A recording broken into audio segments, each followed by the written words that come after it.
ચલો હવે નેક્સ્ટ આપણી પશુ સંપત્તિ.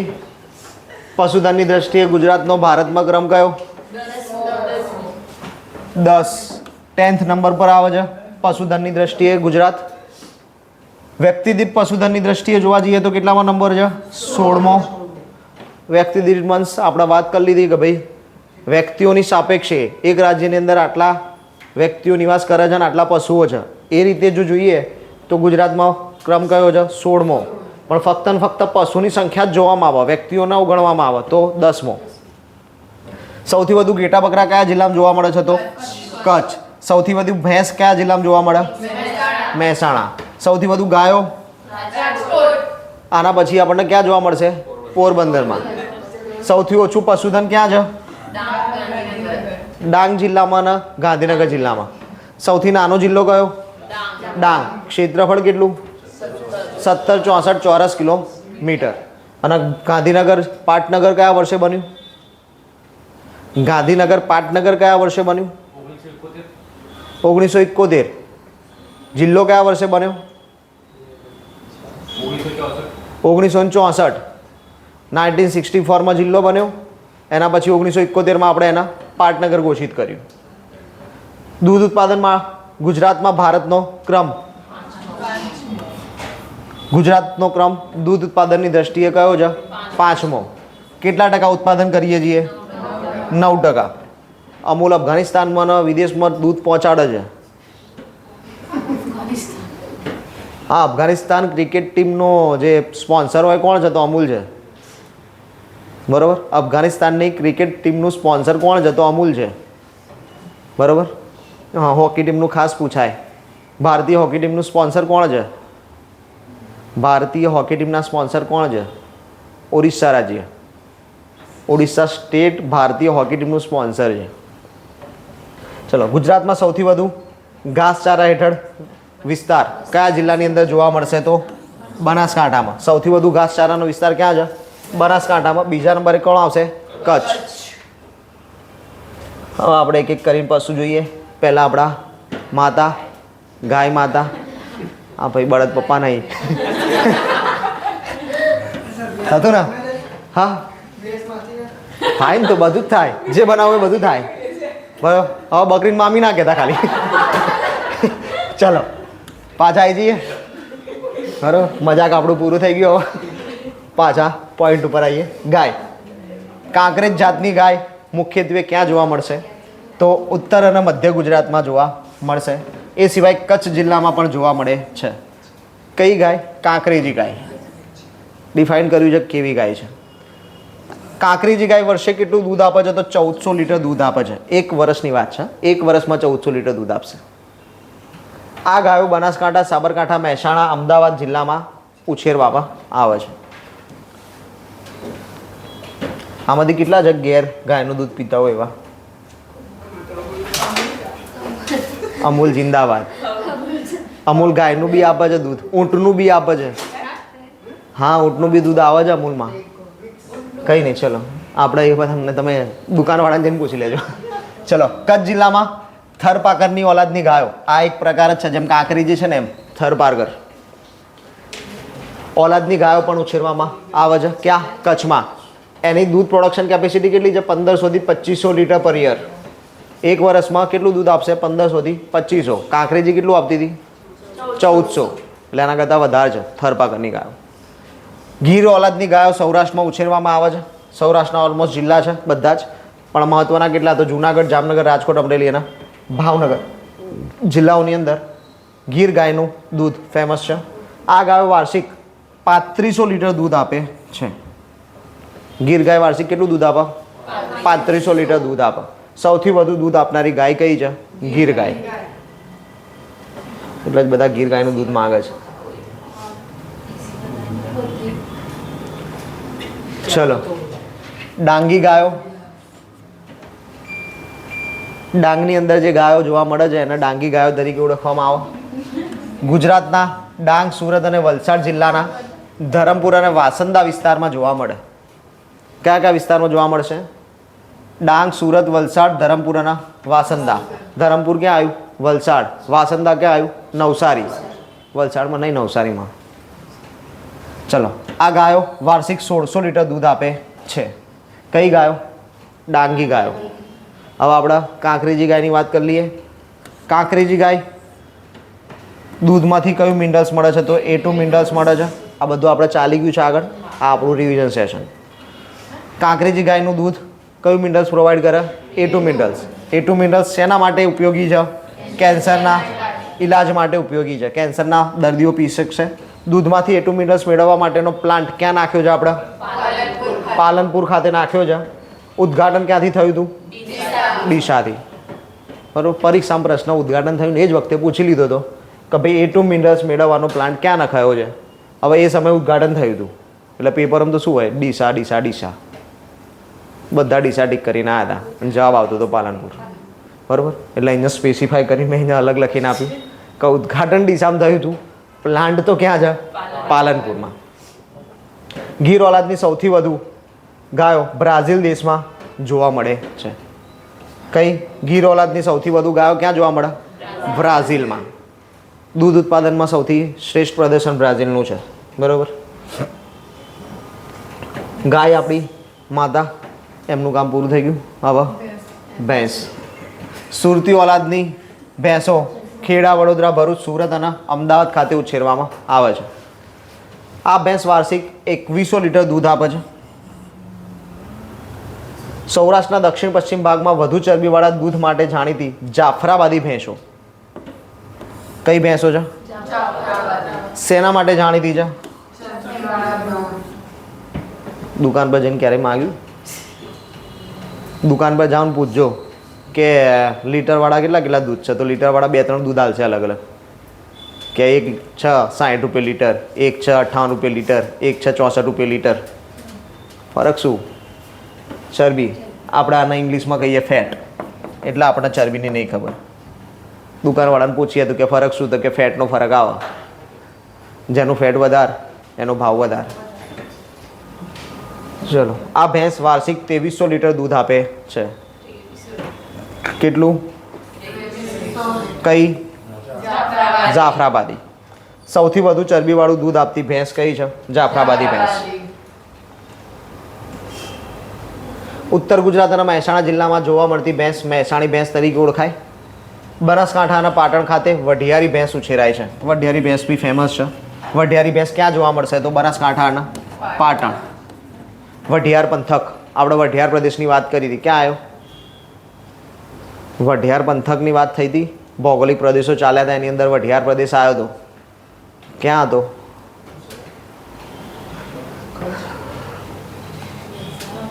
બોલો. મહેસાણા. મેં લખીને જ આપી દીધું છે. પાટણ ને બનાસકાંઠા. વઢિયાર પંથક ક્યાં છે? તો પાટણનો ઉત્તરનો ભાગ છે અને બનાસકાંઠા વિસ્તાર છે. અહીંયા શું આવ્યો છે? વઢિયાર પ્રદેશ આવ્યો છે કે જેની વઢિયારી ભેંસ ફેમસ છે. ચલો, કંઈ નહીં. કચ્છના બંને વિસ્તારમાં બંની ભેંસ ઉછેરાય છે. બંની વિસ્તાર શેના માટે જાણીતો? બંની વિસ્તાર શેના માટે જાણીતો? એવું ના કહેતા ભેંસ માટે. ઘાસના મેદાનો. બંની ઘાસના મેદાનો. એ ઘાસનો ઉપયોગ શેના માટે થાય? મકાન બનાવવા. નામ શું આપીએ મકાનના? ભૂંગા. અને સમૂહના વાંડ. વિશ્વમાં દૂધ ઉત્પાદનના જથ્થાની દ્રષ્ટિએ ભારત પ્રથમ ક્રમે આવે છે. શેની દ્રષ્ટિએ પ્રથમ ક્રમે છે? જથ્થાની દ્રષ્ટિએ. દૂધ ઉત્પાદનના જથ્થાની દ્રષ્ટિએ ભારત કયા નંબરે છે? પ્રથમ ક્રમે છે. અને અમેરિકા કયા ક્રમે છે? બીજા ક્રમે છે. નેક્સ્ટ ઘેટા. 2 ઘેટા ફેમસ આપણા ગુજરાતની અંદર, પાટણવાડી અને મારવાડી. પાટણવાડી અને મારવાડી ઘેટા ફેમસ. ઘેટાનું કામ શું? ઊન કાઢી લેવાનું, ઊનના વસ્ત્રો બનાવવામાં આવે. ગાલીચા માટેના ઊન ઉત્પાદન માટે મારવાડી જાત જાણીતી છે. ગાલીચા. ગાલીચા માટે કઈ જાતના ઘેટા ફેમસ છે? મારવાડી જાતના ઘેટા ફેમસ છે. ઘેટાની વધુ વસ્તી કચ્છ, સૌરાષ્ટ્ર, ઉત્તર ગુજરાતના જોડિયા પ્રદેશમાં જોવા મળે છે. જોડિયા ક્યાં આવ્યું? જામનગર. હવે અહીંયા શબ્દ વાપરે તો ઉત્તર ગુજરાત, એટલે ત્યાં કોમા મારજો એમ. ઘેટા ઉછેરની કામગીરી રબારી અને ભરવાડ કોમ કરે છે. આપણે જાણીએ છીએ રબારી ભર. હા, હવે તમારે ઓળખવાના કેવી રીતે કે આને રબારી કહેવાય, આને ભરવાડ કહેવાય? તમારે ઓળખવા હોય તો કેવી રીતે ઓળખો? બોલો. જઈ રહ્યા હોય તો તમે કેવી રીતે ઓળખી શકો કે ભાઈ આ રબારી સમાજ છે કે ભરવાડ સમાજ છે? ઓલમોસ્ટ તો એવું જ હોય છે, પણ આપણે કેવું છે કે રબારી અને ભરવાડ સમાજ બધું ઉછેરતા તો હોય જ છે. એમના પહેરવેશ પરથી તમને ખબર પડી જાય કે આ રબારી સમાજ છે કે ભરવાડ સમાજ છે. રબારી સમાજ મોટા ભાગે કેડિયું પહેર્યું હોય અને ભરવાડ સમાજવાળા ઓલમોસ્ટ કેડિયું ના પહેરે, પેલી રંગીન બંડી પહેરે. બરાબર? એટલે તમારે એના ઉપરથી ખબર પડી જાય કે આ રબારી સમાજના ભાઈઓ છે, આ ભરવાડ સમાજના ભાઈઓ છે. ક્લિયર? એ કલ્ચરની અંદર આવશે, કલ્ચરમાં મેડમ સમજાવશે આખું, પહેરવેશ આખો આવશે. બરાબર? ભાઈઓ શું પહેરે, બહેનો શું પહેરે, કેવો કલર પહેરે, બધું જ આવશે. ચલો. કચ્છ, જામનગર, જુનાગઢ, પોરબંદર, અમરેલી, ભાવનગર, બનાસકાંઠા, પાટણ અને મહેસાણા જિલ્લામાં પાટણવાળી ઘેટા જોવા મળે છે. એટલે એવું નહીં પાટણવાળી નામ આપ્યું એટલે પાટણમાં જોવા મળે એવું નહીં એમ. વાર્ષિક 0.7 kgથી 1.5 kg ઊન આપે છે. એટલે જ આપણા જોઈએ છે ઊનનો ભાવ વધારે છે. બરાબર? વર્ષે ખાલી 1.5 kg એક ઘેટું આપશે. લાંબા અંતર સુધી સ્થળાંતર કરી શકતા નથી. એટલે એક પર્ટિક્યુલર આપણને ખબર છે કે કઈ કોમ ઘેટા બકરા લઈને ફરતી હોય? વણઝારા. રબારીના ભરવાડ કોમ તો ખરી જ, પણ એમાં બી કેવું વણઝારા કોમ. એક જગ્યાએથી બીજી જગ્યાએ હિજરત કરી રાખે, સ્થળાંતર કરી રાખે પશુઓને લઈને. મારવાડી ઓલાદના ઘેટા વાર્ષિક 1 કિલો ઊન આપે છે. લાંબા અંતર સુધીના સ્થળાંતર કરી શકે છે. એટલે કે પાટણથી મહેસાણા જવું છે તો મારવાડી જઈ શકે, પાટણ ના જઈ શકે. ક્લિયર? આ ખાલી બેનો મેન ડિફરન્સ છે, પાટણવાળી અને મારવાડી. ઘેટાનું સંકરણ સંવર્ધન હાથ ધરવા માટે રશિયન મેરીનો ઘેટાની આયાત કરવામાં આવી છે. કયો ઘેટો છે? રશિયન મેરીનો. રશિયન મેરીનો ઘેટાને આપણે આયાત કર્યો તો શેના માટે? સંકરણ સંવર્ધન હાથ ધરવા માટે. અમુક પ્રજાતિ કેવી જ હોય, જેમ આપણે ખજૂરમાં જોયું હતું ટિશ્યુ કલ્ચર, ખારેક માટે આપણે શું કર્યું હતું કે જે સારા પ્રજાતિની ખારેક હોય એના ટિશ્યુઝ લીધા અને એ બીજા પ્લાન્ટમાં ઇમ્પ્લાન્ટ કરી દીધા. એટલે હવે એ પ્લાન્ટની કેપેસિટી વધી ગઈ. તો સેમ અહીંયા બી એવું જ હોય. જે ઘેટાઓની ઊન ઉત્પાદન ક્ષમતા વધારે હોય એવા ઘેટાઓને લઈને બીજા ઘેટાઓ જે આપણા ઊન ઉત્પાદન ઓછું કરતા હોય એવા ઘેટાઓ સાથે એમને રાખવામાં આવે અને પછી એમના જે સંતાનો હોય એ અલગ જ પ્રજાતિ આપણને એ અલગ જ પ્રકારના ઊન ઉત્પાદનના ક્ષમતા ધરાવે. એટલે આ જે વસ્તુ છે એને જ આપણે કહીએ છીએ સંકરણ સંવર્ધન. અને એના માટે આપણે કયો ઘેટું લાવ્યા હતા? તો રશિયન મેરીનો. રેમ્બુલોટ નામના વિદેશી વીર્યથી સંકરણ કાર્યક્રમ હાથ ધરવામાં આવ્યો છે. અહીંયા આપણે સ્પેશિયલ ઘેટું મંગાવ્યું. અહીંયા ઘેટું નહીં મંગાવ્યું, ખાલી ઘેટાનું વીર્ય મંગાવ્યું છે અને એના થકી આપણે ઉત્પાદન વધાર્યું છે. ચલો નેક્સ્ટ. હવે ગરીબની ગાય. બરાબર? આપણે જોયું ને ગીર ગાયનું દૂધ તો મોંઘું પડે. બરાબર? એટલે ગરીબોની ગાય કોણ હોય? બકરી. બકરા ઘેટા કરતાં વધુ સારું દૂધ અને માંસ આપે છે. આપણે જાણીએ જ છીએ કે બધા બકરા કાપીને ખાતા જોઈએ છે. હમણાં જ કંઈ બકરા ઈદ. બરાબર? હા ભાઈ, ખોટું કંઈ નહીં. બરાબર? જરૂરી છે સંતુલન જાળવી રાખવા. કચ્છી બકરા કચ્છમાં ઉછેરાય છે. એટલે મેં કીધું કે જરૂરી છે એટલે એવું ના સમજતા પાછા હું માંસાહારી છું. હું તો શાકાહારી જ છું. બરાબર? કચ્છી બકરા કચ્છમાં ઉછેરવામાં આવે છે, જે દૈનિક 1 થી 2 કિલો દૂધ આપે છે. કેટલું? દૈનિક 1 થી 2 કિલો દૂધ મળી રહે છે. ઘેટામાંથી દૂધ નહોતું મળતું, ખાલી ઊન જ મળતું હતું. ઝાલાવાડી બકરા સુરેન્દ્રનગર અને રાજકોટ જિલ્લામાં ઉછેરવામાં આવે છે. ઝાલાવાડી બકરા ક્યાં ઉછેરાય છે? સુરેન્દ્રનગર અને રાજકોટ. ઝાલાવાડ એટલે કયો વિસ્તાર? સુરેન્દ્રનગરનો વિસ્તાર. દૈનિક 1.5 કિલો. હવે દૂધ કિલો મપાય? દૂધ કિલો મપાય? લીટરમાં. પણ કિલો બી માપવાનું, મપાય. બરાબર? થેલી ભરી મૂકી દેવાનું. થેલી ભરી મૂકી દો, મપાઈ જશે. ઓલમોસ્ટ કેવું હોય છે કે જે તમે આના જોવું હોય ને તો સ્પેશિયલ જોવાનું. તેલનો ડબ્બો તમે જે ઘેર લાવતા હોય ને, ઓઇલ માટે કેન લાવો અથવા તો ડબ્બો લાવો, બેમાંથી એક લાવતા હશો. 5 kg 5 લીટર ને એવું. તો તમારે જોવાનું પ્રાઇઝમાં ઘણી વખત છે ને ચેન્જીસ હોય. એક જ કંપનીનું મતલબ અલગ અલગ કંપની ચેન્જ થઈ જાય ને તો પ્રાઇસ અલગ અલગ થઈ જાય, પણ એની અંદર લખાણ વાંચવાનું કે 15 kg લખ્યું છે કે 15 લીટર લખ્યું છે, બરાબર. તેલના ડબ્બા ઉપર બી આવું હશે, લીટર ને કેજી બે જુદું જુદું આપશે. કોઈક ડબ્બા ઉપર કેજીમાં જશે ને કોઈક ડબ્બામાં લીટરમાં જશે. તો 15 kg વાળામાં તેલ ઓછું આવે, 15 લીટર વાળામાં તેલ વધારે આવે, બરાબર. એટલે અહીંયા આ ખોટું નહીં લખ્યું, કેજી ભૂલથી નહીં લખાયું, કેજી બરોબર જ લખ્યું છે, બરાબર. ચલો, મહેસાણી બકરા 1 kg દૂધ, ગોહિલવાડી એટલે ભાવનગર 1 થી 2 kg. આ બધું ખાલી સામાન્ય વસ્તુ છે. સુરતવાળી ઓલાદ 1 થી 2.5 kg. આ બધું કંઈ યાદ રાખવાની જરૂર નહીં. હા, ચલો. સરહદ સલામતી દળ અને ઘોડેસવાર પોલીસ દળ દ્વારા ઉપયોગ કરવામાં આવે છે શેનો? અશ્વનો. અહીંયા અશ્વવાળું એક સ્લાઇડ ગાયબ થઈ ગઈ છે, અશ્વનું આવ્યું જ નહીં, ડાયરેક્ટ અશ્વ આવી ગયો. ચલો, કંઈ નહીં, અશ્વની વાત ચાલી રહી છે. અહીંયા અશ્વનો ઉપયોગ કોણ કરે છે? તો સરહદ સલામતી દળ અને ઘોડેસવાર પોલીસ. આપણે છે ઘોડેસવાર પોલીસ અમદાવાદમાં ઘોડાસવાર પોલીસ છે. અમદાવાદમાં ઘોડેસવાર પોલીસ છે કે નહીં? યસ ઓર નો? તો ક્યાં છે? આપણે અમદાવાદ ખાતે મેઘાણીનગર વિસ્તારની અંદર કેમ્પ સાઇટ છે, બરાબર. ત્યાં આપણે ઘોડેસવારીની ટ્રેનિંગ આપવામાં આવે છે પોલીસ અધિકારીઓને, બરાબર. ચલો, નેક્સ્ટ. જુનાગઢ ખાતે કાઠી જાતના ઘોડાનું એક અશ્વ સંવર્ધન ફાર્મ આવેલું છે. કોનું? કાઠી જાતના ઘોડાઓ માટેનું અશ્વ સંવર્ધન ફાર્મ આવેલું છે. આ બધી બાબતમાં આપણે ખાલી એક મહત્વપૂર્ણ બાબત જોઈ લઈએ કે ઘોડાની વાત કરી. તમારા સિંધુ સભ્યતા ચાલી ગઈ હશે હિસ્ટ્રીની અંદર, તો એની અંદર ક્યાંય ઘોડાના અવશેષો પ્રાપ્ત થયા હતા? સિંધુ સભ્યતામાં ક્યાંય ઘોડાના અવશેષો પ્રાપ્ત થયા હતા? કોઈ સ્થળ એવું હોય કે જ્યાંથી ઘોડાના અવશેષો પ્રાપ્ત થયા હોય? બોલો. એક જ જગ્યા હતી આખા સિંધુ સભ્યતામાં, એકમાત્ર જગ્યા છે જ્યાંથી ઘોડાના અવશેષ મળ્યા છે. સુરકોટડા. આવું યાદ રાખવાનું એમ. એકમાત્ર હતું તો યાદ રહેવું જોઈએ ને, ખાલી ઘોડાના એક જ જગ્યાએથી અવશેષ મળ્યા છે તો યાદ રહેવું જોઈએ.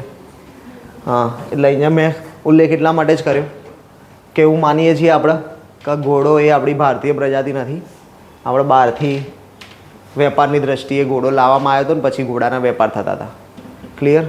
હાથી આપણી મૂળ પ્રજાતિ છે. હાથી આપણા જોડે હતા જ પહેલેથી, આપણે અહીંથી બહાર મોકલેલા છે. પણ ઘોડો આપણી જોડે પહેલેથી નહોતો. ઘોડો તો આપણે આયાત કર્યો અને પછી આપણને સારો લાગ્યો, કામમાં આવ્યો એટલે વધારે મંગાયા અને પછી અહીંયા જ પાલવન ચાલુ પડી ગયા. એટલે કાઠી પ્રજાતિ ઘોડા માટે ફેમસ પ્રજાતિ. જગ્યાઓની વાત છે બધી ખાલી કે ભાઈ પેટા કેન્દ્રો ક્યાં ક્યાં આવેલા છે. નેક્સ્ટ છે ઊંટ. એ બી સરહદ સલામતી દળ કચ્છની અંદર તમને જોવા મળે. કચ્છ જિલ્લાના ધોરી ખાતે ઊંટ સંવર્ધન ફાર્મ આવેલું છે. ગુજરાતના કચ્છ, પાટણ, બનાસકાંઠા, મહેસાણા જિલ્લામાં ઊંટ મોટા ભાગે ઉછેરાય છે, કેમ કે ત્યાં રણ પ્રદેશ જોવા મળે. સૌરાષ્ટ્રમાં ઉછેરવાનો મતલબ નહીં, દક્ષિણ ગુજરાતમાં ઉછેરવાનો મતલબ નહીં. ઊંટની લેવેચ માટે કાર્તિકનો મેળો જાણીતો છે.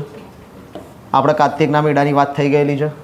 આપણે કીધું તું બી ખરા કે જાણીતો ઊંટ માટે છે, પણ જરૂર નહીં ખાલી ઊંટ જ વેચાય, બીજા પશુઓ પણ વેચાશે. જેમ વૌઠાનો મેળો ફક્ત ને ફક્ત ગધેડા માટે જાણીતો છે, પણ એમાં ગધેડા સિવાય બીજા પશુઓ પણ વેચાય છે. એમ કાર્તિકના મેળામાં પણ જાણીતો શેના માટે? તો કે ઊંટ માટે, પણ પશુઓ બીજા વેચાશે. ક્યારે ભરાય કાર્તિકનો મેળો? કાર્તિકનો મેળો ક્યારે ભરાય?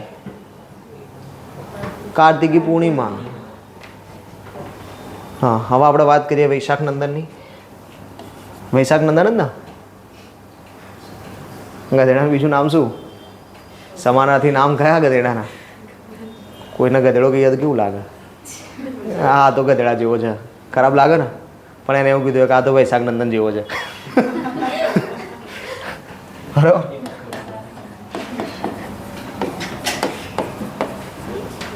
ચલો, ગધેડાનો ઉપયોગ ભારવાહક પશુ તરીકે કરવામાં આવે છે. આપણે જોઈએ જ છીએ, હમણાં સુધી જોતા આવ્યા છીએ. હવે અમદાવાદમાંથી ભાર વહનમાંથી એના બાકાત કરી દીધો છે.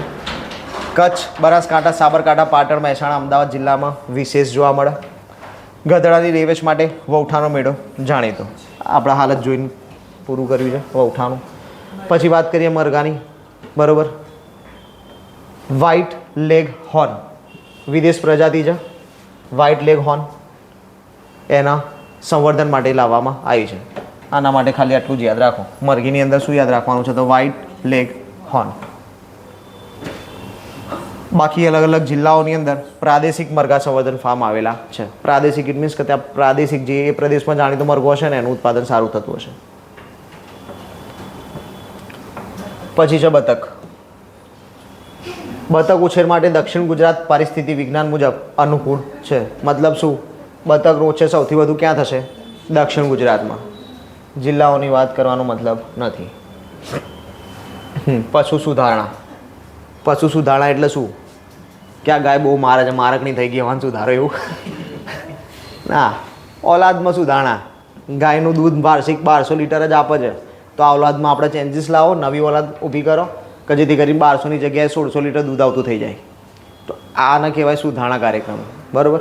તેવા પશુ સુધારણા કાર્યક્રમો આપણે ચલાવીએ છીએ જેમાં પશુઓના ઓલાદ સુધારવા માટે ગુજરાતની અંદર સુધારણા કાર્યક્રમો ચાલે છે. ગુજરાતમાં 12 ઘનિષ્ઠ પશુ સુધારણા ઘટકો કાર્યરત છે. કુલ 785 કેન્દ્રો છે. કેન્દ્રો કેટલા છે? 785. ઘટક કેટલા છે? તો 12.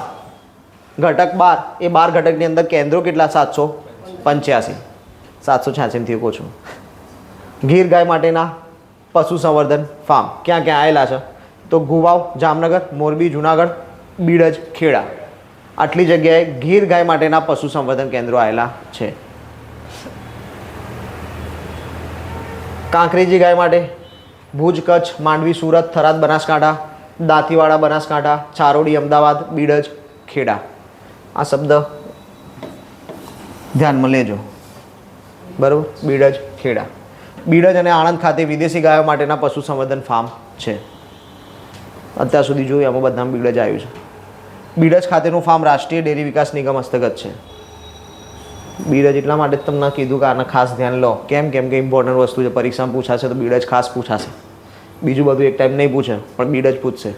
આમાંથી કંઈ પૂછવું છે તો મેન હાઇલાઇટેડ પોઈન્ટ છે બીડજ. આણંદમાં પરદેશી ઓલાદની વધારે દૂધ આપતી જર્સી ઓલાદની ગાય. વિદેશી ઓલાદ છે જર્સી ઓલાદ ગાય છે. વૈજ્ઞાનિક ઢબે સાર સંભાળ રાખી વંશ વૃદ્ધિ કરી વાછરડાનું વેચાણ કરવામાં આવે છે. સરકાર શું કરી રહી છે આણંદ ખાતે? તો કે જર્સી ઓલાદની ગાયો મંગાવી છે. એ ગાયોનું પ્રોડક્શન ચાલી રહ્યું છે. મતલબ કે જે વૃદ્ધ થઈ જાય જેની એક એજ છે પ્રોડક્શનની એવી ગાયોના બાળકો જન્મ આપવા માટે ત્યાં રાખવાની. બાળકો જન્મ આપે ઇટ મીન્સ કે વાછરડા, એ વાછરડાને સીધા વેચવાના. એ રીતે ચાલી રહ્યું છે. કેમ કે વાછરડા આગળ જઈને દૂધ આપવાના છે એટલે પહેલાં જ વેચી નાખવાના. ચલો ક્લિયર. પછી એવું નહીં કે વાછરડા ગાય થઈ ગયા એટલે પાછા લાવી દો. દૂધ આપવા માટે તો વેચ્યા છે. ભેંસ સંવર્ધન ફાર્મ નવસારી, ધામરોડ. મહેસાણા ભેંસ માટે પશુ સંવર્ધન ફાર્મ દાંતીવાડા, બનાસકાંઠા. બીડજ ખાતે જાફરાબાદી, મુરા. ઘેટા સંવર્ધન ફાર્મ અલગ અલગ જગ્યા છે. આ બધા યાદ નહીં રહે ચાલશે, ખાલી બીડજ યાદ રાખવાનું છે. ખેડા. બરાબર. ચલો પશુ સંપત્તિ આપણે અહીંયા પૂરી. હવે છેલ્લી સંપત્તિ આપણે વાત કરી હતી એમ પ્રાણી, પશુ અને મત્સ્ય. હવે છેલ્લી સંપત્તિ આપણે મત્સ્ય સંપત્તિ જોઈ લઈએ.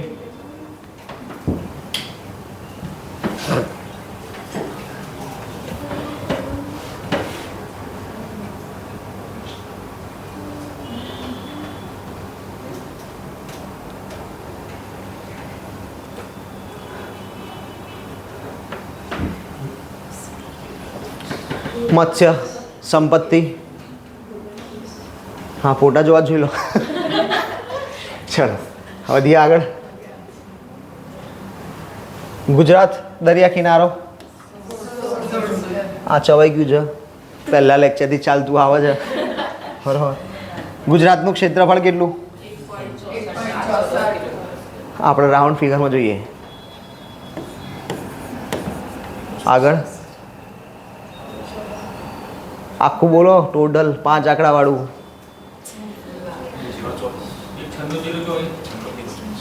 196,024. પાછળ શું આવશે?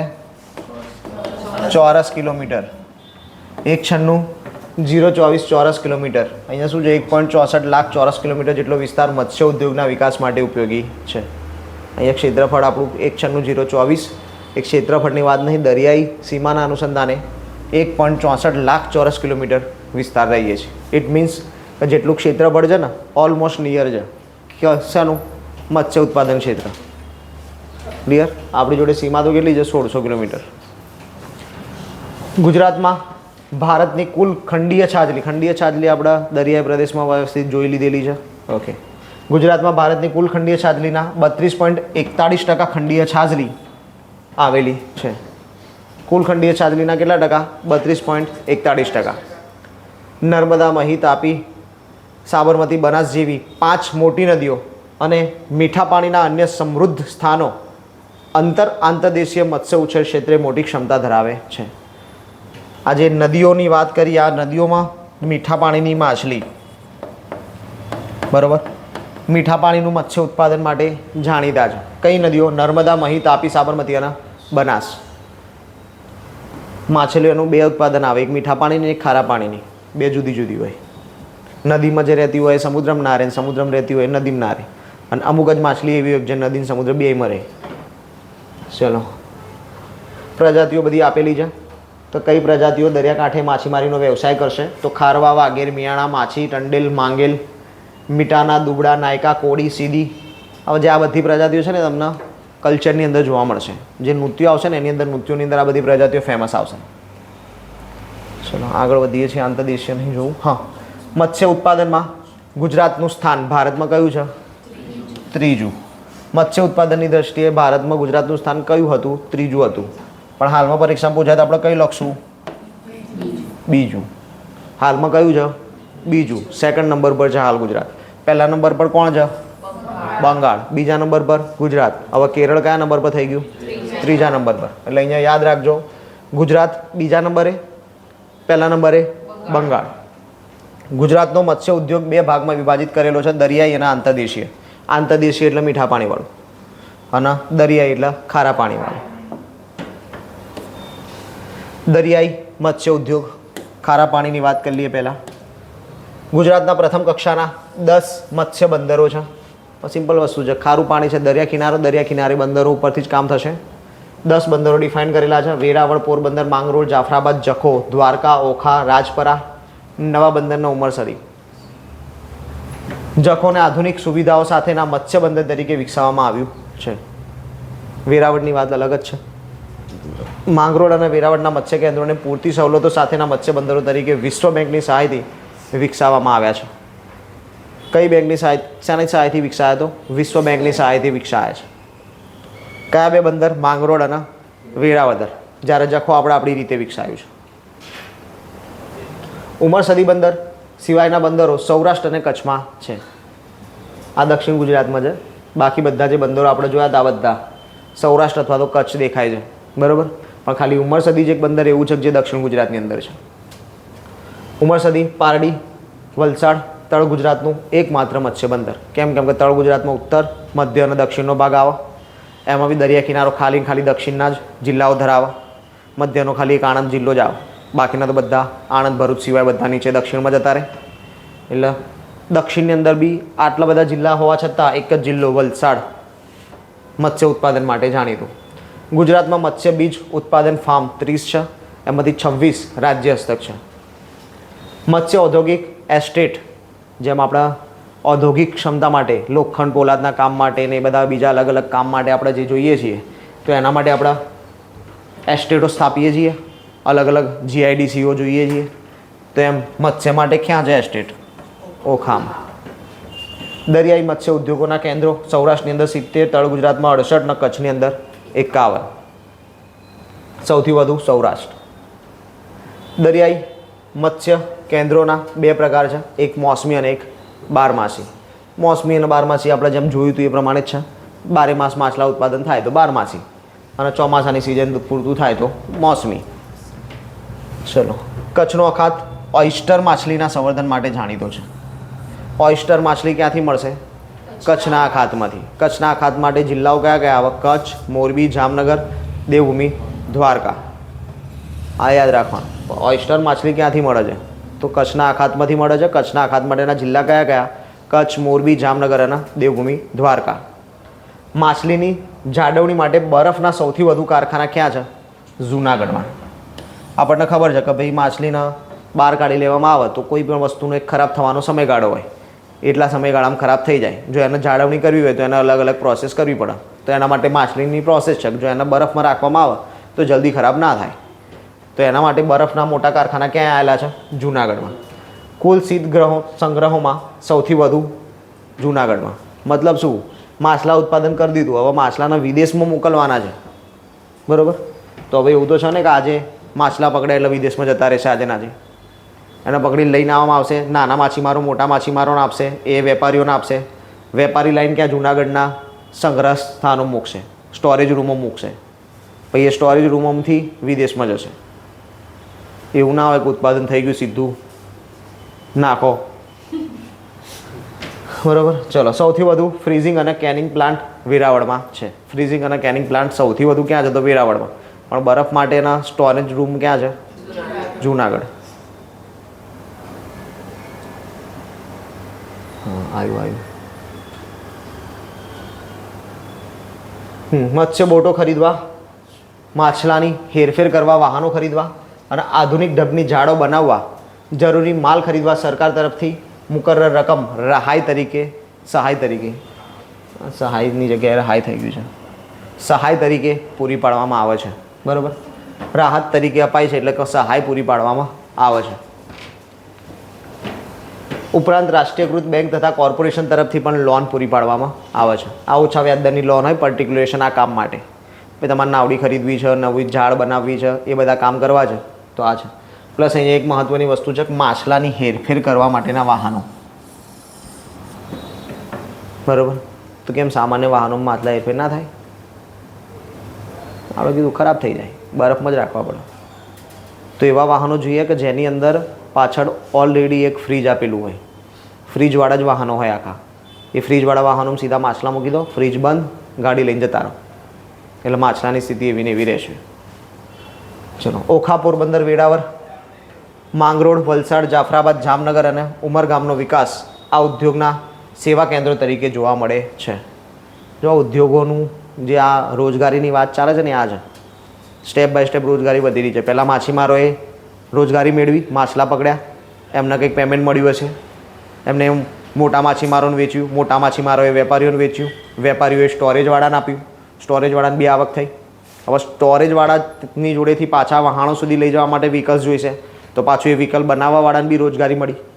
એ વ્હીકલ ખરીદ્યું જેને, ટ્રાન્સપોર્ટેશન જે કરે છે એને બી રોજગારી મળી. એ જઈને પાછું વેચશે, જહાજમાં નાખશે, તો જહાજમાં ગાડીમાંથી લઈને જહાજમાં નાખવા માટે મજૂરો જોઈશે, એ મજૂરોને રોજગારી મળી ગઈ. જહાજમાં પડ્યું છે, જહાજમાંથી લઈને બીજી જગ્યાએ લઈ જવામાં આવશે, જહાજવાળાને રોજગારી મળી. આખી રોજગારીની સાયકલ ચાલે છે. બરાબર? અને એટલા માટે જ આપણે કહીએ છીએ ગુજરાતમાં રોજગારીની કોઈ કમી નહીં. ચલો, માછીમારો ઝીંગા અને લોસ્ટર મેળવવા ટ્રાઉલિંગ પદ્ધતિથી ઊંડા પાણીમાં માછીમારી કરે છે. આ છે ને ટ્રાવેલિંગ પદ્ધતિનો વિડીયો હાલ મેં સેવ નહીં કરેલો ને કે તમને બતાવતો. નેક્સ્ટ ટાઈમ મને યાદ કરાવજો, હું બતાવી દઈશ ટ્રાવેલિંગ પદ્ધતિનો વિડીયો. આમાં કેવું હોય, ઊંડા પાણીની અંદર ઝાડ નાખવામાં આવે. હવે ઝાડ નાખવાની એટલે પહેલાં તમે ઉપરથી જ ઝાડ નાખી દો એ તો ઉપરના માછલા પકડીને લઈ આવો. એટલે ડાયરેક્ટ ઉપરથી ઝાડ ના નાખવામાં આવે, નીચે જઈને નીચેથી જ ઝાડ ફેલાવવામાં આવે, ઊંડા પાણીમાંથી માછલા કાઢવામાં આવે. તો એ જે પ્રોસેસ હોય ને એનો ટ્રાવેલિંગ પદ્ધતિ કહેવાય. એ ટ્રાવેલિંગ પદ્ધતિથી એ કરવું પડે. કેમ કે તમે સીધી ઉપરથી ઝાડ નાખશો તો ઉપરના માછલા તો આવવાના જ છે ને ઝાડમાં, તો પછી તમે ઊંડા પાણીના માછલા ના પકડી શકો. એટલે એની પદ્ધતિ આખી જુદી છે. ઝીંગા ઉપરના પાણીમાં ના હોય, એ નીચેના પાણીમાં હોય. એટલે ઝીંગાને બધું જોઈતું હોય તો નીચલા પાણીમાં જવું પડે. ગુજરાતમાં લાકડું મોંઘું હોવાથી તથા લાકડાનો બચાવ કરવા માછીમારોને ફાઇબર ગ્લાસની હોડીઓ વાપરવા આકર્ષવામાં આવે છે. નાવડા બને છે ના લાકડાના. હવે આપણે જોયું આગળ જ કે સરકાર સહાય પૂરી પાડે છે તો બધા પોતાના અલગ અલગ નાવડા વસાઈ લેશે. તો લાકડું કેટલું બધું જોઈશે. અને જહાજ બનાવવામાં સામાન્ય લાકડાનું કામ નથી. કેમ કે લાકડું બી તમે પાણીમાં રાખો તો એની એક લિમિટેશન્સ હોય, 1 વર્ષ 2 વર્ષ પછી ખવાઈ જાય. તો એ જે લાકડા હોય એ બહુ લોંગ પીરિયડ પાણીમાં ચાલે ને એવા લાકડા વાપરવા પડે. કે બહુ લાંબો સમય પાણીમાં રહે તો બી પોલું ના થાય, ખવાણ ના આવે એમ. તો એના માટે થઈને સરકાર શું કરે છે કે એવા લાકડાઓ ઓછા રાખવા પડે એના માટે ફાઇબરની હોડીઓ આપે છે. દેશના ઉત્તમ મત્સ્ય ક્ષેત્રોમાંનું એક દ્વારકા નજીક મધ્ય દરિયા આવેલું છે. મત્સ્ય કેન્દ્ર છે દ્વારકામાં, મધ્ય દરિયા આવેલું છે. ઊંડા દરિયામાં માછીમારી માટે ગુજરાત મત્સ્ય ઉદ્યોગ વિકાસ નિગમ ભાડાના વિદેશી 10 જહાજો સંચાલન કરે છે. આપણી જોડે એ જહાજો ઓછા છે, એવું નહીં કે આપણા પોતાના છે, અને આપણા પોતાના છે પણ એની કેપેસિટી બહુ ઓછી છે, એટલે આપણે વિદેશી 10 જહાજો પણ લઈને આવ્યા છીએ અને એનાથી આપણે ઊંડા પાણીમાં માછીમારી કરીએ છીએ. માછીમારી માટે 65.01% યાંત્રિક અને 34.99% બિન યાંત્રિક હોડીઓ વપરાય છે. ઓડીઓ નહીં, હોડીઓ, નાવડીઓ વાપરવામાં આવે છે. યાંત્રિક 65.01 અને બિન યાંત્રિક 34.99 એટલે 35%. તો યાંત્રિક અને બિન યાંત્રિક એટલે શું? કઈ નાવડીને યાંત્રિક કહેવાય ને કઈ નાવડીને બિન યાંત્રિક કહેવાય? મોટરેબલ હોય એટલે કે યાંત્રિક, અને જે મોટરેબલ ના હોય એ બિન યાંત્રિક. તો 35% હજી કેવી છે? બિન યાંત્રિક છે. બરાબર, 35% હજી આપણે બિન યાંત્રિક વાપરીએ છીએ. અને હા, સરકાર આનું જે ડીઝલ આવે ને, ડીઝલ પૂરવાનું, એ ડીઝલમાં બી સહાય આપે. ડીઝલ પૂરવા માટે બી સહાય પૂરી પાડે છે. સૌથી વધુ યાંત્રિક બોટો ક્યાં જોવા મળે છે? તો જૂનાગઢ અને પોરબંદરમાં. સૌથી વધુ બિન યાંત્રિક બોટો ક્યાં જોવા મળે છે? સુરતમાં. કેમ કે આપણે જોયું સુરતમાં ઉત્પાદન જ નહીં. સૌથી વધુ મત્સ્ય ઉત્પાદન ઓક્ટોબરથી જાન્યુઆરી દરમિયાન. આપણે વાત કરી હતી મોસમી અને બારેમાસ, તો મોસમી આ છે ઓક્ટોબરથી જાન્યુઆરી, ચોમાસાનો એન્ડિંગ પીરિયડ. સૌથી ઓછું ઉત્પાદન ક્યારથી થાય? તો કે જૂન અને જુલાઈ, ઉનાળાનો વાળો સમયગાળો, ઉનાળો પૂરો થતો હોય એ સમયગાળો. રાજ્યના કુલ મત્સ્ય ઉત્પાદનમાં દરિયાઈ મત્સ્ય ઉત્પાદનનો ફાળો કેટલો છે? આપણે જે વાત કરી બે પાણીની, મતલબ નદીઓવાળી, મીઠા પાણીની ખારા પાણીની, તો ખારા પાણીનું પર્સન્ટેજ કેટલું? 88.99 એટલે 89%. બાકીનું 11% જ મીઠા પાણીની માછલી મળે છે. 89% કેવી છે? ખારા પાણીની. સૌથી વધુ ઉત્પાદન ખબર જ છે, વેરાવળ. કુલ ઉત્પાદનના કેટલા ટકા કરે છે? તો 26.86%. ગુજરાતમાં ઓખાના વેરાવળ બંદર વચ્ચે દરિયાઈ કાંઠે વેલ શાર્ક જોવા મળે છે. વેલ અને શાર્ક માછલી આપણને ઓખા અને વેરાવળના દરિયા કિનારે જોવા મળે છે. કઈ પ્રજાતિ છે? તો બેરલ શાર્ક છે. બેરલ શાર્ક, જેના શિકાર ઉપર પ્રતિબંધ છે. બરાબર, આના શિકાર ઉપર સરકારે પ્રતિબંધ મૂક્યો છે. ઇવન ઇફ માછીમારોએ જો ભૂલથી એમની ઝાડની અંદર આ માછલી પકડાઈ જાય તો ઝાડ છોડી દેવા સુધીની પરમિશન છે. ઝાડના પેમેન્ટ સરકાર કરે. એ જે બી ઝાડનો ખર્ચો થાય ને એ સરકાર કરે, પણ એ ઝાડ કાપી નાખવાની, એ માછલીને છૂટી કરવાની, એ માછલી નહીં પકડવાની. કઈ? વેલ અને શાર્ક. કેમ કે એની સંખ્યા આપણા ત્યાં બહુ ઓછી છે. મૂવીમાં ભલે જે બતાવતા હોય. બરાબર, ચલો. ભાંભર પાણીના મત્સ્ય કેન્દ્રમાં વ્યાપારી દ્રષ્ટિએ મહત્ત્વની ઝીંગા અને મચ્છીની જાતિઓના બીજનો ફાર્મમાં ઉછેર કરવામાં આવે છે. આપણે જાણીએ છીએ કે ભાઈ મત્સ્ય ઉત્પાદનમાં લોકો એકલી ખાલી માછલી નહીં ખાતા હોતા, એ સિવાય ઝીંગાનું ઉત્પાદન પણ સારી રીતે થાય છે ને લોકો ખોરાકમાં સારા એવા ઝીંગા તરીકે ઉપયોગ કરે છે. ભાંભરા પાણીના વિસ્તારની દ્રષ્ટિએ ગુજરાત ભારતમાં બીજા ક્રમે આવે છે.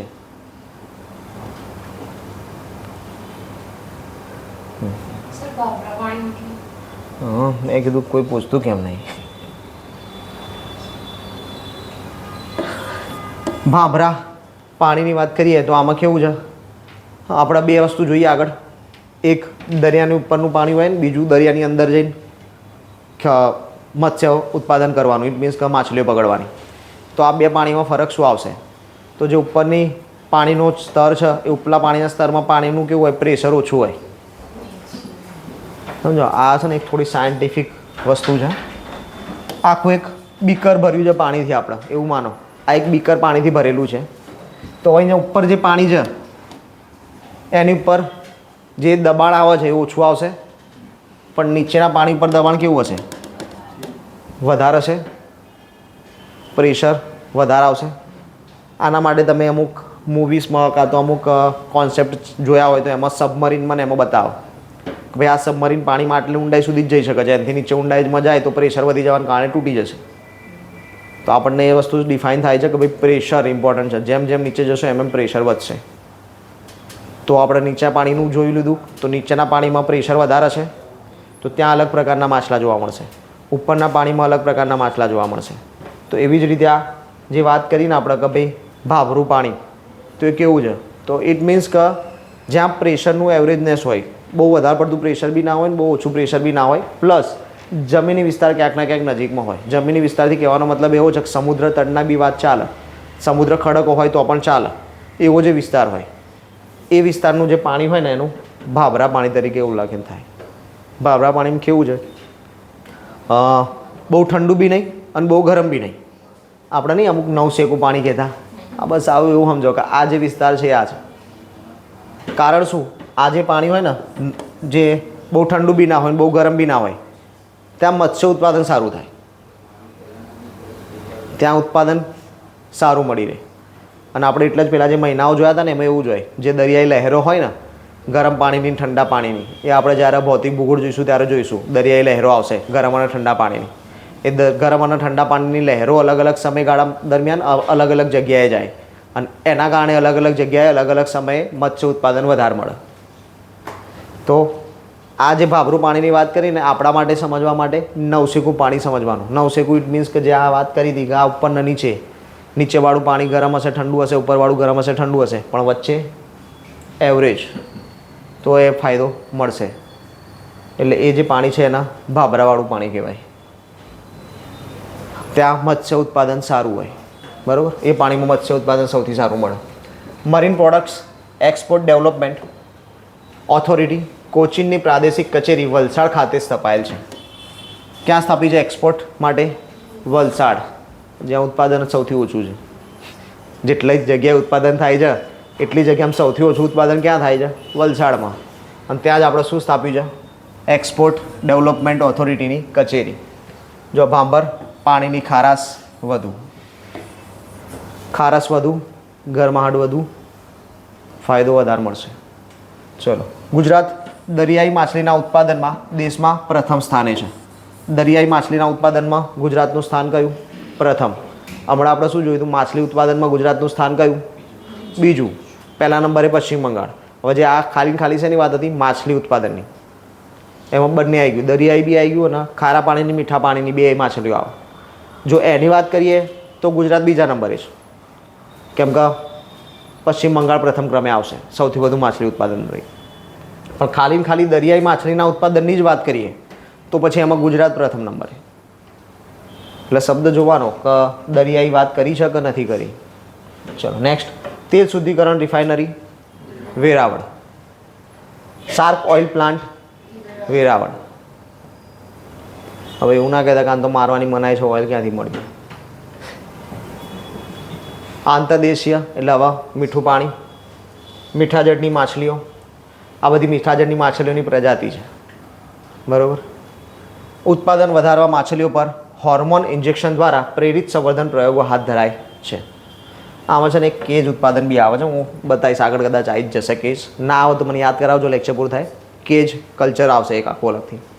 ઉકાઈના જળાશયમાંથી દરરોજ 1 ટન જેટલા માછલા પકડાય છે. આપણે વાત કરી કે ફોર એક્ઝામ્પલ આપણે નર્મદાનું સરદાર સરોવરનું એક્ઝામ્પલ લઈએ. સરદાર સરોવર બાંધ્યું, પાણી રોકાઈ રહ્યું, તો આપણે વાત કરી હતી મલ્ટીપર્પઝ છે. મલ્ટીપર્પઝમાં આપણે પર્પઝ અલગ અલગ વાત કરેલી કે એક તો જે નહેરો બાંધી છે સિંચાઈ માટે યુઝ કરીશું, બીજું પાણીથી વિદ્યુત પેદા કરીશું, ત્રીજું માછલા ઉત્પાદન થશે. તો આ માછલા ઉત્પાદન ક્યાં થાય? પાછળનું જે સરોવર છે ત્યાં થાય. તો એવું જ એક સરોવર ઉકાઈ જળાશય, ત્યાંથી રોજ 1 ટન માછલા ઉત્પાદન થાય છે, રોજના 1 ટન. ગુજરાતમાં મીઠાની પ્રક્રિયાથી સૂકવેલ માછલી, ફિશ મિલ, માછલીનું ખાતર વગેરેનું ઉત્પાદન થાય છે. હવે આનું ખાતર ઇટ મીન્સ માછલી પકડવી હોય તો એનો ચારો બી નાખવો પડે, એની વાત છે. માછલીના ચારાને અહીંયા ખાતર તરીકે યુઝ કરવામાં આવે. વેરાવળ અને પોરબંદરમાં શાર્ક માછલીના તેલને શુદ્ધ કરવા રિફાઇનરી સ્થાપવામાં આવેલી છે. સરકાર દ્વારા જાફરાબાદમાં 10 મેટ્રિક ટનની દૈનિક ઉત્પાદન ક્ષમતા ધરાવતા ફિશ મિલ પ્લાન્ટની સ્થાપના કરવામાં આવી છે. કઈ જગ્યાએ સ્થપાયો છે? કયો જિલ્લો? અમરેલી. જાફરાબાદ, અમરેલી. દેશમાં મત્સ્ય ઉત્પાદનમાં ગુજરાતનો ફાળો 10%. મત્સ્ય ઉત્પાદનનો ફાળો કેટલા ટકા? 10%. પણ કયા મત્સ્ય ઉત્પાદનમાં? મીઠા પાણીના મત્સ્ય ઉત્પાદનમાં. કંડલા અને પોરબંદર બંદરોથી માછલીની નિકાસ કરવામાં આવે છે. માછીમારોને તાલીમ આપવા માટે તાલીમ સ્કૂલો માછીમારીઓની તાલીમ કેમ આપવી પડે? ઝાડ નાખવાની તાલીમ આપવાની, માછલા તો પકડી જશે, બરાબર.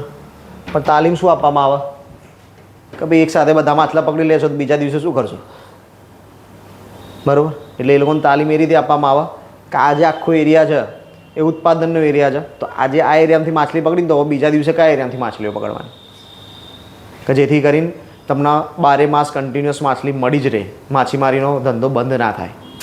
બાકી તો પછી એવું થાય કે આવું ના કહો, પેલા એક જગ્યાએથી જઈને માછલીઓ પકડી જ રાખે, અઠવાડિયું 10 દિવસ સુધી માછલી મળશે, પછી 11મા દિવસે ગાયબ. માછલી બચી હોય તો બીજી માછલી આવે ને. એટલે અહીંયા સ્કૂલોમાં શીખવાડવામાં શું આવશે કે માછીમારી કેવી રીતે કરવી એની પદ્ધતિસરની શિખામણ પૂરી પાડવામાં આવશે. વિશ્વભરમાં મીઠા પાણીમાં માછલીનું ઉત્પાદન મેળવવા માટેના પ્રયોગોને કેજ કલ્ચર કહે છે. મેં કીધું ને આગળ આવશે જ કેજ કલ્ચર. કેજ કલ્ચર કહે છે સૌપ્રથમ એ ક્યાં ઉકાઈ જળાશયમાં ઉપયોગ કરવામાં આવ્યું હતું. માછલાનો પાંજરામાં ઉછેર કરવામાં આવે છે. હવે આમાં થાય શું તો એક પાંજરું લઈ લેવામાં આવે ફિક્સ, બરાબર, સળિયા જાળીવાળું. હવે આપણને ખબર જ છે કે આની વચ્ચે ક્યાંક ને ક્યાંક ગેપ હશે આવી અલગ અલગ સાઇઝની. તો પહેલાં એ જ માછલીને ટાર્ગેટ કરવાનો કે જે આની અંદર આવી શકવાની છે. આની અંદર પેલું માછલીઓનો ખોરાક રાખવાનો. એટલે શું થશે, એ ખોરાક માટે થઈને માછલીઓ આની અંદર આવશે. નાની છે ત્યાં અંદર આવી જશે. હવે એ લોકોને રેગ્યુલર ખોરાક ત્યાં મળી જ રહી છે, એટલે ત્યાંથી બહાર જશે નહીં, ત્યાં મોટી થશે, પછી બહાર નીકળી નહીં શકે. પછી કંઈ નહીં, આપણે જ્યારે જોઈએ ત્યારે પાંજરું પાણીથી બહાર કાઢી લેવાનું. આપણે પેલું પહેલાં શું કરીએ, ઝાડ નાખીને માછલા પકડીએ કે જે પહેલેથી જ પાણીમાં છે. પણ ના, આપણે પર્ટિક્યુલર પ્રોડક્શન રેટ જોઈએ છે. આપણે જે ઝાડ નાખી છે એમાં નક્કી થોડી થશે કે આટલું જ ઉત્પાદન મળશે આપણને. આની અંદર ફિક્સ છે કે આટલું ઉત્પાદન તો આવી જ જશે, બરાબર. ચલો, ખબર પડી ગઈ ના કેજ કલ્ચરમાં કરે છે શું આ લોકો. માછલાનો પાંજરામાં જ ઉછેર થાય. તાપી નદીમાં કેજ કલ્ચર દ્વારા બાંગ્લાદેશથી પંકજ પ્રજાતિની માછલીના બચ્ચા લાવી સરેરાશ 10 ટન ઉત્પાદન કરવામાં આવ્યું હતું. કેટલું ઉત્પાદન કર્યું હતું? 10 ટન. પેલું 1 ટન થતું હતું પર ડે, આ 10 ટન થાય છે. મચ્છરના પોરાના નાશ માટે કઈ માછલીઓ જાણીતી છે? આજે આપણા ચોમાસાની શરૂઆત થાય એટલે કે ભાઈ પાણી ક્યાંય નહીં ભરાઈ રહેવા દેવાનું, નગર મચ્છરો પેદા થશે, બરાબર. પછી માનો કે કોઈ જગ્યાએ રોગચાળો મલેરિયાનો બહુ ફેલાવો થઈ ગયો, ડેન્ગ્યુનો બહુ ફેલાવો થઈ ગયો, તો એ સરકાર પોતે તમારા ઘેર માછલીઓ અપાવશે કે તમારા ઘરના પાણીમાં આ માછલીઓ રાખો. તો એ માછલીઓ કઈ હોય? ગંબુશિયા, પોઇસિલિયા, રેટિક્યુલેટા. આ એક જ માછલી જો, પોઇસિલિયા, રેટિક્યુલેટા અને ગંબુશિયા. મોટા ભાગે આપણને આ જ માછલી આપવામાં આવે છે, ગંબુશિયા, બરાબર. પણ 2 માછલીઓ છે કે જે મચ્છરના પોરાના નાશ માટે જાણીતી છે, ગંબુશિયા અને પોઇસિલિયા રેટિક્યુલેટા. પરીક્ષામાં પૂછાઈ ચૂકેલું છે, પરીક્ષામાં સ્ટેટમેન્ટ બેઠું પૂછાયેલું છે. ગંબુશિયા ચોખ્ખા પાણીની માછલી છે, જ્યારે પોઇસિલિયા રેક્ટેન્ગ્યુલેટા ગંદા પાણીની માછલી છે, જેનું શોર્ટમાં નામ છે ગપ્પી, બરાબર. ચોખ્ખા પાણીની આપણે વાત કરી, ઘેર આપણને જે આપે છે કઈ આપે છે? ગંબુશિયા. કેમ કે આપણી જોડે કેવું પાણી હોય? ચોખ્ખું પાણી હોય. ગંદા પાણીની અંદર કઈ માછલી હોય? Guppy. Guppy it means Poecilia reticulata. બસ આટલું જ હશે, આનાથી વિશેષ કંઈ નહીં હોય. ચલો, અહીંયા આપણા સંપત્તિની વાત પૂરી થઈ ગઈ. આપણે પહેલાં જંગલ સંપત્તિ જોઈ, પછી પ્રાણી સંપત્તિ, પશુ સંપત્તિ અને મત્સ્ય સંપત્તિ, આ બધું જોઈ લીધું. હવે ગુજરાતના કોન્સેપ્ટમાં આપણે ખાલી એક પોઈન્ટ બાકી રહ્યો છે, ઉદ્યોગો. ઉદ્યોગો પૂરા થશે એટલે આપણું ગુજરાતનો સેક્શન આખો પૂરો થઈ જશે. પછી આપણે સ્ટાર્ટ કરીશું ભૌતિક ભૂગોળ. ભૌતિક ભૂગોળ પૂરી થયા પછી આપણે ભારત ઉપર જશું. ક્લિયર? ભૌતિક ભૂગોળ પૂરી થશે પછી જ ભારતની વાત કરીશું, ત્યાં સુધી ભારત નહીં આવે. ક્લિયર? ચલો, આજના ક્વેશ્ચનમાંથી કંઈ ક્વેશ્ચન? પ્રાણી, પશુ, મત્સ્ય, કોઈ પણ ક્વેશ્ચન હોય? કંઈ ક્વેશ્ચન કોઈના? કંઈ નહીં? આ સિવાયનો કોઈ ક્વેશ્ચન નહીં ને? જૂના લેક્ચરોમાં કંઈ પ્રોબ્લેમ? સૌથી મોટું મત્સ્ય બંદર. ઓકે, એ જોવાનું બાકી છે ને. Okay, done. ચલો, એ સારું યાદ કરાયું. આપણે આજે જોઈ લઈએ એમ સૌથી મોટું મત્સ્ય